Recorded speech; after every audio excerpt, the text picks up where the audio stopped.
Eto na nga ba ang revelasyon na may natatago pa sa devil fruit ni Chopper, na mataas ang tsansa na ang devil fruit niya ay ang forest god, or in the very least nag-awaken ito sa latest chapter kaya kaya niyang i-cure, kaya niyang ibalik, i-revert sa normal form ang mga na-domi reverse na mga individuals ni Imu. Malinaw na malinaw guys, nakita natin sa latest chapter na after ngang mag-transform nitong si Chopper, after niyang kumain ng Rumble Balls, nag-transform siya sa kanyang monster point.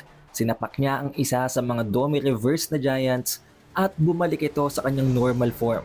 Ang proseso na ginawa ni Imu gamit ang Domi Reversi, nagawa din nitong si Chopper ng walang chant, walang kahit ano.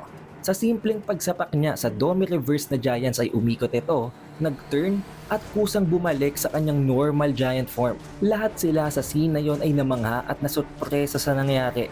Dahil for sure, maging itong si Gaban never pang naka-witness ng ganitong klaseng phenomena. Hindi nila alam kung anong explanation behind that process, behind ng ginawa nitong si Chopper. Maging ang Domi Reverse na isa pang giants na tulala na lamang. Pero one key detail guys na hindi masyadong napansin ng mga readers ng One Piece sa latest chapter na yon, may makikita tayo na para bang shadow, para bang itim na entity sa likod ng Domi Reverse na giant na yon, na after ng pagsapak sa kanya ni Chopper, kumalas, humiwalay ito sa katawan ng higante. Rason kung bakit sa pag-ikot nga ng Domi Reverse na giant, bumalik ito sa kanyang normal form. Could it be, or does it mean, na ang parabang shadow na yon sa likod niya ay ang nagkokos ng pag-transform nila into devils? Isa ito sa magiging important key details sa pagtuklas natin ng kung paano talaga nagwo-work ang Domi Reverse nitong si Imu.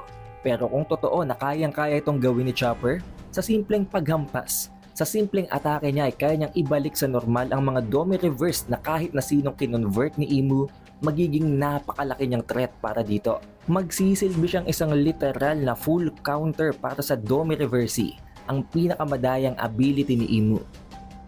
Ngayon, paano ito naging konektado sa pagiging forest god nitong si Chopper? Kung babalikan natin guys, ang chapter kung saan binabasa nga ni Ripley at nitong si Frankie ang Harley, ang mural na nasa loob ng Elbaf Kingdom, nabanggit doon guys sa second world na ang forest god ay kayang itame ang mga demons, habang ang sun god naman ay ang nagsispread ng flames of war. Now although hindi ito exactly ang explanation sa ginawa nitong si Chopper, makikita natin dito guys na mayroon itong relevance dahil kahit papano nagawa niyang ibalik sa normal na pag-iisip, naalis niyang corruption sa utak ng mga ito sa pamamagitan ng pagbabalik sa kanila sa kanilang normal form, sa pag-remove ng Domi Reverse effect nitong si Imu sa kanila.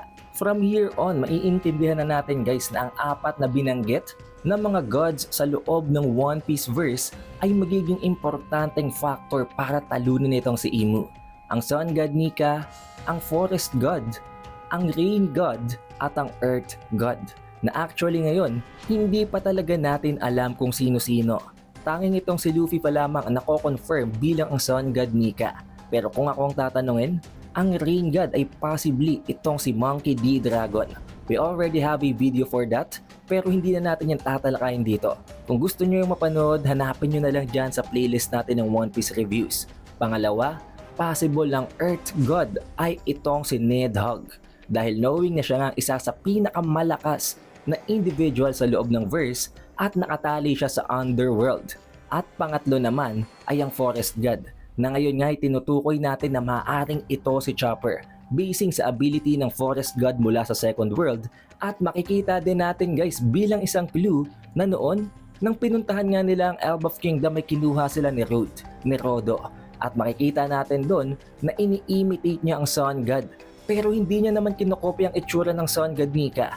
Kinokopya niya ang itsura ng isang reindeer tulad na lamang nitong si Chopper.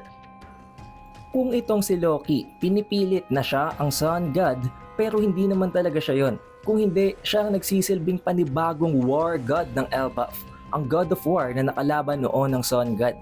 Na rason kung bakit ngayon nga na nag-meet ulit ang dalawang ito, hindi na bilang magkalaban, kung hindi magkakampi para labanan si Imu. Ngayon itong si Rodo naman na tinuturing ang kanyang sarili bilang isang god din sa loob ng kanyang RPG, sa loob ng kanyang roleplay world, hindi siya malapit sa itsura ng Sun God at hindi din naman siya malapit sa itsura ng God of War ng Elbaf.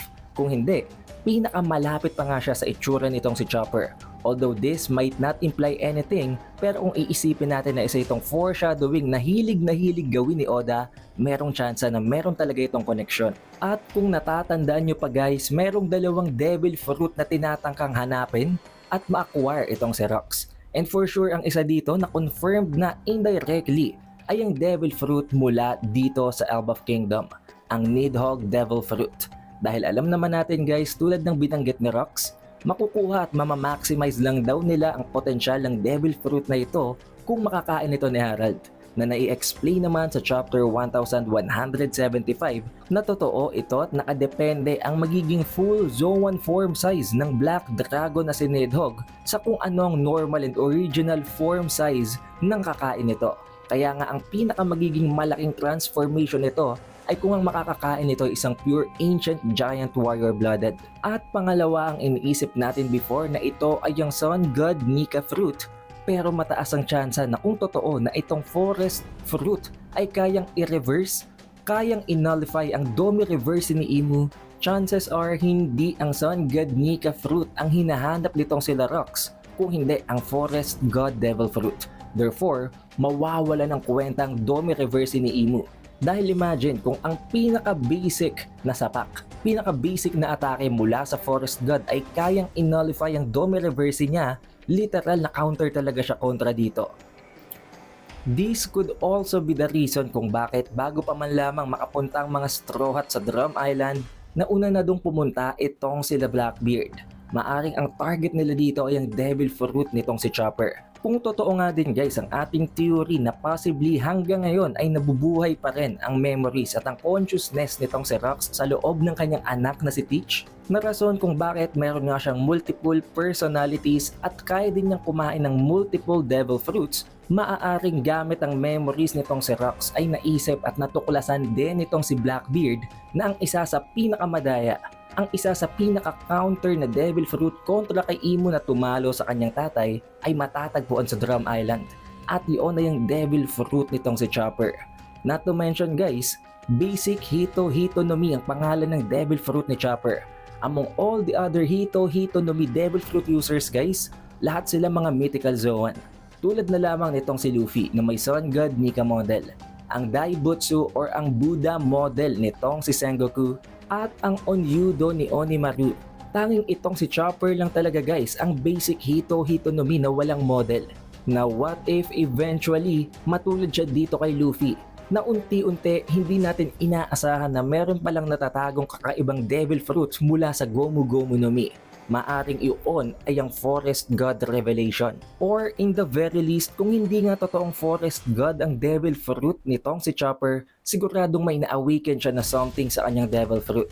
Rason kung bakit nagagawa nga niyang ibalik sa normal ang mga Domi reverse na giants. This was also foreshadowed, unti-unti din itong binibigyan ng clue ni Oda mula sa isa sa kanyang mga question and answer portion, na kung saan may isa sa mga One Piece fans ang nagtanong ng kung ano daw ang possible na mangyari in case na may isang tao talaga na nakakain ng human fruit, ang fruit na nakain itong si Chopper. Since tao nga sila, anong magiging epekto nito sa kanila? Na sinagot nitong si Oda na possible na baka tumanda sila, baka maging more of a human sila, or baka ma-regain nila ang kanilang sanity. Na in the case nitong si Chopper, completely sane naman siya, oo, walang problema sa kanyang pag-iisip. Pero may problema sa pag-iisip ang mga na-corrupt, ang mga ginamitan ng Domi reverse ni Imu ng mga giants. Therefore, sa pamamagitan ng awakening ng kanyang devil fruit, possible na kaya din niyang ibalik ang sanity maging ng mga individuals na aatakihin niya, ng mga individuals na target niyang gumaling at bumalik sa dating form. Rason kung bakit nagagawa nga niyang i-cancel ang Domi reverse. This would be perfect dahil alam naman natin guys na ang dream nitong si Chopper ay ang maging ang pinakamagaling na doktor na kayang gamutin ng kahit na anong illness, kahit na anong disease. And it seems sa pamamagitan ng ability niyang ito, maging ang pinakamadayang hacks sa loob ng verse na ang Domi Reverse ay magagawa niyang i-cancel.